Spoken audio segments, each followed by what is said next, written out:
প্রিয় ছাত্রছাত্রীবৃন্দ, আমার চ্যানেলে তোমাদের সকলকে স্বাগত জানাই। আজ তোমাদের কাছে প্রশ্ন উত্তর এনেছি বাঁকুড়া বিশ্ববিদ্যালয়ের বাংলা থার্ড সেমিস্টার মাইনরের প্রশ্ন উত্তর। এই প্রশ্ন উত্তরগুলির মান 5 করে। এগুলি প্রথম থেকে শেষ পর্যন্ত দেখার সাথে সাথে আমার চ্যানেলে নতুন হয়ে থাকলে চ্যানেলটিকে সাবস্ক্রাইব করে দিও। প্রশ্ন দেখো, কর কঙ্কন পণ ফণিমুখ বন্দন শিখই ভুজগ গুরু পাশে। উদ্ধৃতাংশটি উৎস নির্ণয় করে সরলার্থ লেখো। আলোচ্য উদ্ধৃতাংশটি বৈষ্ণব পদকর্তা গোবিন্দ দাস কবিরাজের অভিসার পর্যায়ের পদের অংশবিশেষ। উদ্ধৃতাংশটির মধ্য দিয়ে অভিসার প্রস্তুতির কথা উল্লিখিত হয়েছে। তার কারণ অভিসারের জন্য গমনপথে নানা প্রতিবন্ধকতা বা প্রতিকূলতা আছে ভেবে এই প্রস্তুতি শুরু করে দিয়েছেন শ্রীমতী রাধা। তাই দুটি হাত দিয়ে চোখ বন্ধ করে কর্দমাক্ত কণ্টক বিছানো পথে সাবধানে পা ফেলে হাঁটার অভ্যাস করছেন। কারণ অন্ধকার রাত্রিতে তিনি চোখে তো কিছুই দেখতে পাবেন না, তাই অগ্রিম প্রস্তুতি করে নিচ্ছেন। তাছাড়া বর্ষাকালে সাপের ভয় তো বড় কম নয়। যে কোনো সময় পথে সাপ বেরোতে পারে, অথবা অন্ধকারে সাপের গায়ে পা পড়ে যেতেও পারে। ফলশ্রুতিতে সাপের কামড়ে মৃত্যুও হতে পারে। তাই যাতে সাপ কামড়াতে না পারে তার জন্য শ্রীমতী রাধা সাপের ওঝার কাছ থেকে সর্পমুখ বন্ধ বিদ্যা বা সাপকে বশীভূত করার কৌশল শিখে নিচ্ছেন। কিন্তু ওঝা তো আর বিনা পয়সায় তা শেখাবে না। আবার গৃহস্থ ঘরের বধূ রাধার নিজের হাতেও কোনো পয়সা নেই। সুতরাং নিরুপায় রাধা ওঝার পারিশ্রমিক হিসেবে নিজের হাতের কঙ্কন দিয়ে তার পারিশ্রমিক মিটিয়েছেন।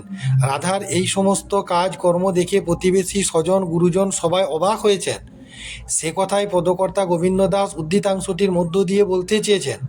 পরবর্তী প্রশ্ন, কি মোহিনী জানো বন্ধু, কি মোহিনী জান,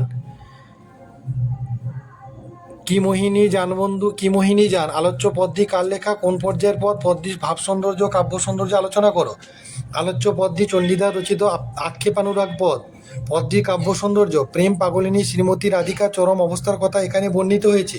হৃদয়ে গভীর প্রেম বিকশিত হলে প্রিয়কে কাছে পেয়েও হারাবার যে দুশ্চিন্তা, সেই চিন্তা ও বিরহবোধের আশ্বাসযোগ্য রূপ হলো প্রেম বৈচিত্র্য।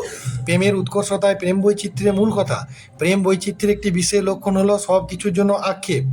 ঘর কইনু বাহির, বাহির কইনু ঘর, পর কইনু আপন, আপন কইনু পর। শ্রীকৃষ্ণকে ভালোবেসে রাধা নিজের ঘর সংসার ত্যাগ করেছেন কুলবধূ হয়েও। কৃষ্ণের জন্য সর্বস্ব ত্যাগ করেছেন, কৃষ্ণের পদে দেহ ও মন সমর্পণ করেছেন। তার অন্তরাত্মা যেন সর্বদাই বলে যায়, আমার অঙ্গে অঙ্গে কে বাজায় বাঁশি।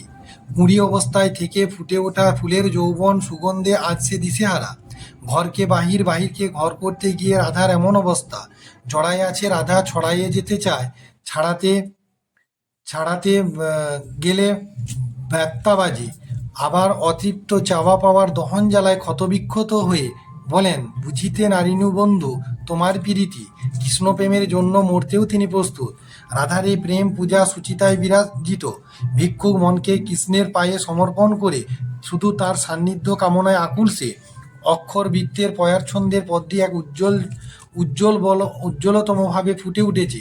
সরল সাধারণ আটপৌরে ভাষাভঙ্গিকে এমন স্পষ্ট ও শিল্পসম্মত রূপে রূপায়িত করেছেন কবি, যা পাঠককুলের মনে বিস্ময় উদ্রেক করে।